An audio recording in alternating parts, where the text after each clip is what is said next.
Every type of NASCAR crash explained by Vince Moscar. If you're new to NASCAR, you might not realize that there's actually a lot of different types of crashes. Whether it's flying through the air or digging into the ground, I've come up with 12 categories to place each crash into. Here they are.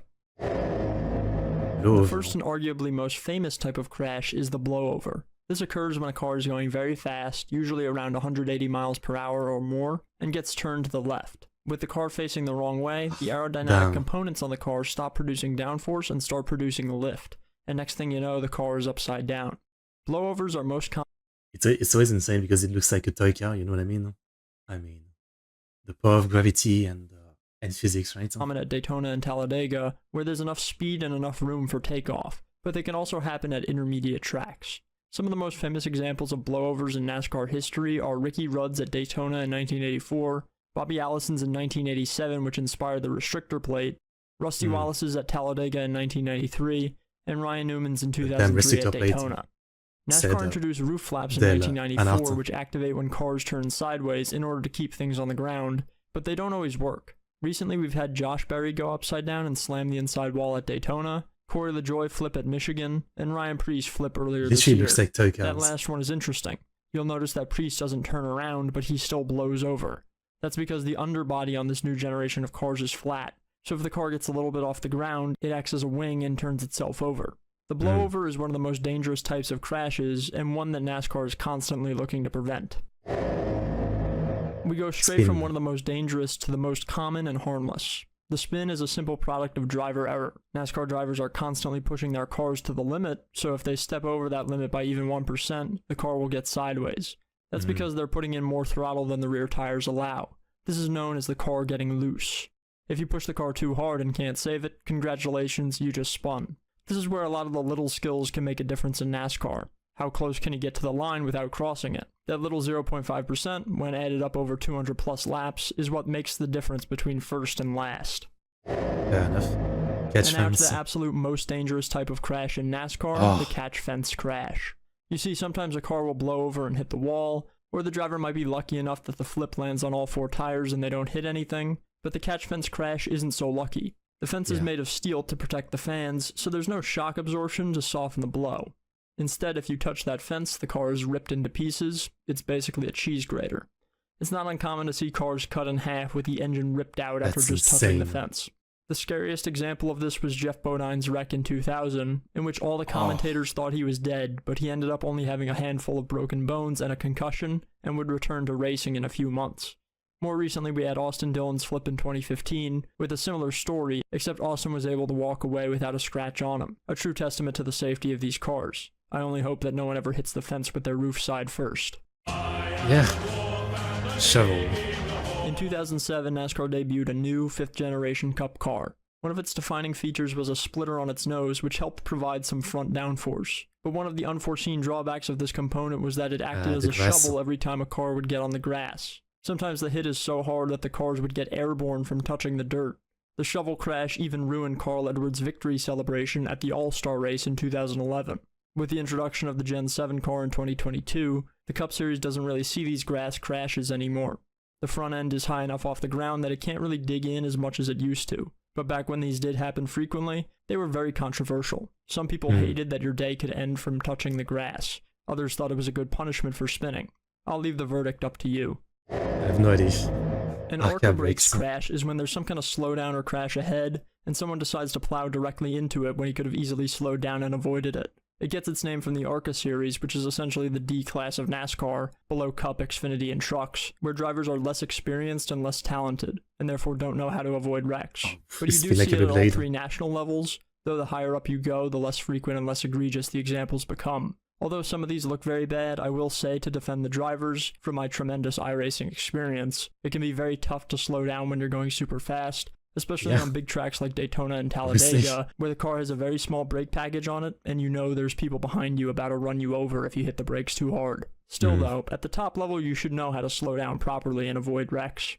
The classic flip is different from a blowover because the car is launched into the air by something other than lift. Either a car hits the wall so hard that it turns over, or another car hits it hard enough for it to get up, or it's launched by the transition from pavement to grass or vice versa, or in some cases there's just some crazy, unrepeatable factor that causes a flip, like a tire digging underneath the car. The rules are Some so of the most scary. insane wrecks are ones that combine a blowover with a classic flip. I'm thinking of Ryan Preece's flip at Daytona in What the 2023, fuck? where his car blew over, then hit the grass at just the right angle to initiate over 10 flips through the greenery. These types of crashes are why tracks like Daytona and Talladega have been gradually removing more and more of the grass in the infield. Less grass means less chances to grab the car and make it tumble. Some of these get really high, like Preece's flip. Some get high, but don't quite make it all the way over, like Austin Dillon in 2013. And others roll along the ground, like Kurt Busch earlier that same year, and Chris Buescher a few years later. Tire Now we get failure. into some different types of car failures that are no fault of the driver.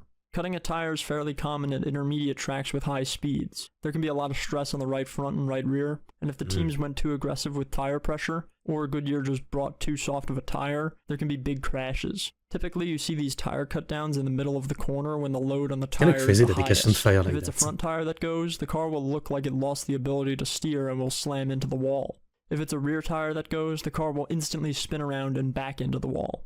Contrary to Richard Hammond's quote that oversteer is best because you don't see the tree that kills you, cutting a front tire tends to be safer because the front of the car is better built to withstand impacts, and if it happens on the straightaway, you can hug the wall to minimize the hit. Brake Brake failure. failures are most common at tracks which involve heavy braking, like road courses, Pocono, and Gateway. These kinds of tracks can also be the most dangerous because they often have a long, high-speed straightaway into a sharp turn. This is why brake failures tend to be some of the absolute hardest hits that NASCAR drivers will see in their careers. You'll often see drivers lose brakes on the straightaway, panic entering a turn, and just turn left as hard as they can. This only makes things worse because they slam the wall nearly straight on, and it's happened countless times, especially at Pocono. Just like cutting a front tire, the wise thing to do here is not turn left, but turn right, hug the wall, and spread out the impact of the slowdown so that you don't have trouble walking the next day. Although there weren't any reported injuries after Jimmy Johnson's brake failure crash at Pocono in 2017, he never won a race after that crash, so some fans theorized that it was the beginning of the end for him. Probably like, no matter how much of a badass you are with even doing this sport in the first place and, getting into crash, everybody has a limit. And even if you're fine, you might have one crash that just breaks your mental, right? You can never recover from the fear of actually dying from a bad crash. I can imagine that's the kind of thing with this kind of sport. I mean, they're very life and death, so. The big one is the most popular type of crash among the fans, or at least the ones who root for destruction. There's usually at least one big one in every Daytona, Talladega, and Atlanta race.